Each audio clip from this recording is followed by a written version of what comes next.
tu renvoies mon ambassadeur, je renvoie ton ambassadeur. C'est le seul code pour se comprendre. Ce que nous demandons, c'est que les Français prennent leurs affaires ailleurs et nous rendent notre pays.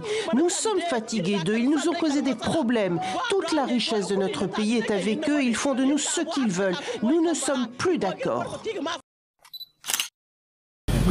Parce que quand quelqu'un vient, il marche sur ton pied là, toi tu cries, tu passes, il va revenir, il va marcher dessus encore.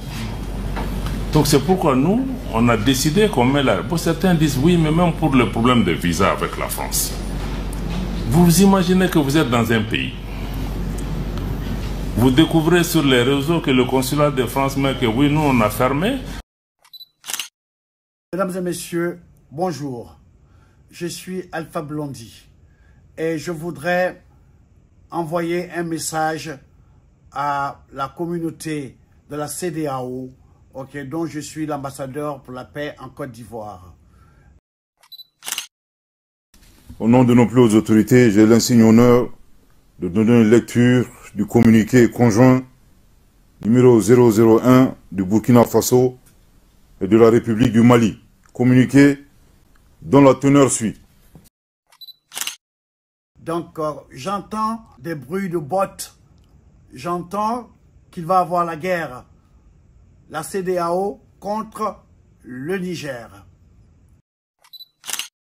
Toute intervention militaire contre le Niger s'assimilerait à une déclaration de guerre contre le Burkina Faso et le Mali. Je répète. 4. Avertissent que toute intervention militaire contre le Niger s'assimilerait à une déclaration de guerre contre le Burkina Faso et le Mali. Pour ne pas que les Africains, une fois de plus, tombent dans ce piège géostratégique, il ne faut pas faire cette guerre.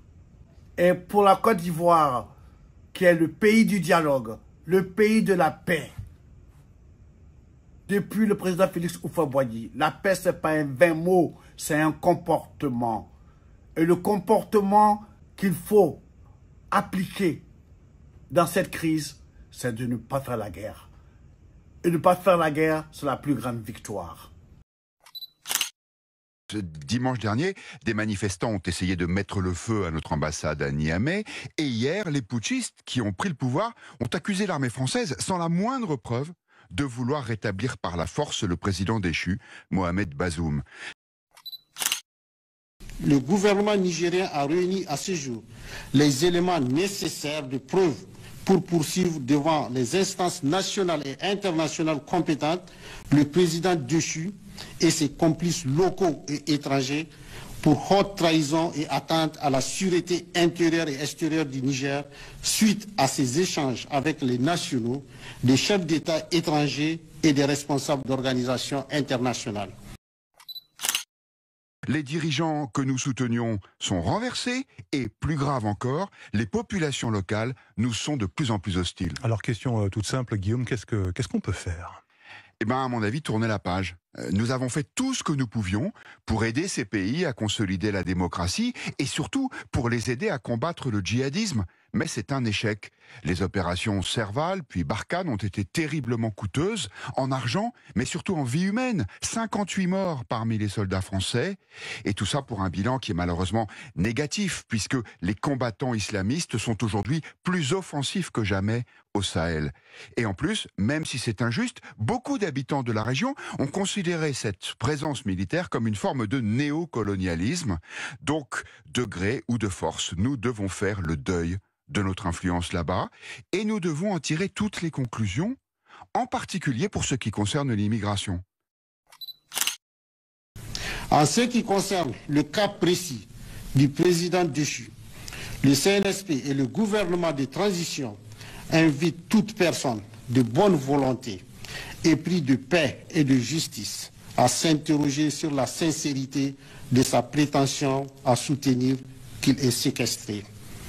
Alors même que les militaires n'ont jamais investi sa résidence présidentielle et qu'ils disposent encore de tous les moyens de communication. En outre, le CNSP et le gouvernement de transition rappellent que le président déchu reçoit régulièrement la visite de son médecin et que la dernière visite de ce dernier remonte au samedi 12 août 2023 de 11h30 à 15h. Aussi, après cette visite, le médecin n'a soulevé aucun problème quant à l'état de santé du président Déchu et des membres de sa famille, tel que d'ailleurs confirmé par un message de l'intéressé à ses proches et aux médias internationaux. Pour tous ces partisans de la junte, cette base militaire française de Niamey est une cible de choix, l'un des catalyseurs de leur colère. Hier, ils se sont rassemblés pour exiger encore une fois le départ immédiat des soldats français. Cette guerre qui est en Ukraine, ils ne savent même pas quand ça va finir. Ils vont ouvrir d'autres nouveaux fronts chez nous. Ça va sacrifier des vies africaines. Nous comptons sur notre démographie pour être puissants comme l'Inde, comme la Chine. On ne va pas aller encore sacrifier notre capital humain. Je m'adresse à mes frères, les autorités du Niger. Je vous en supplie, ne tuez pas Bazoum. Dans toutes les mains, des drapeaux nigériens, russes aussi, et des cris pour soutenir le général Abdourahmane Tiani. La France, alliée du Niger avant le coup d'État, continuelle de soutenir Mohamed Bazoum. Ces dernières heures, son état de santé se serait aggravé. L'ONU s'alarme des conditions de détention inhumaines du président nigérien.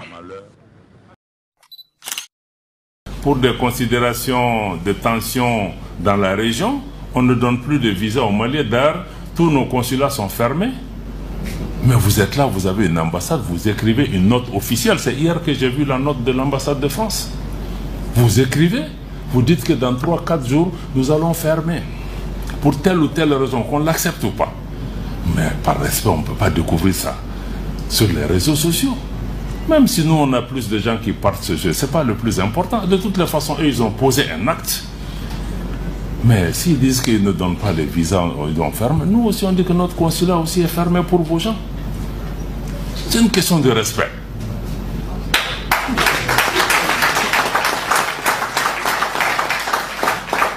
Parce que si tu ne mets pas la réciprocité, ça veut dire que tu admets que lui, il vaut mieux que toi.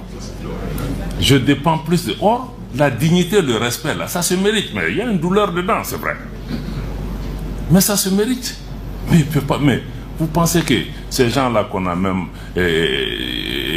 nous-mêmes, on ne se considère pas. Mais ces pays-là, on pense qu'ils n'ont pas besoin de nous. Mais ils ont besoin de nous autant qu'on a besoin d'eux.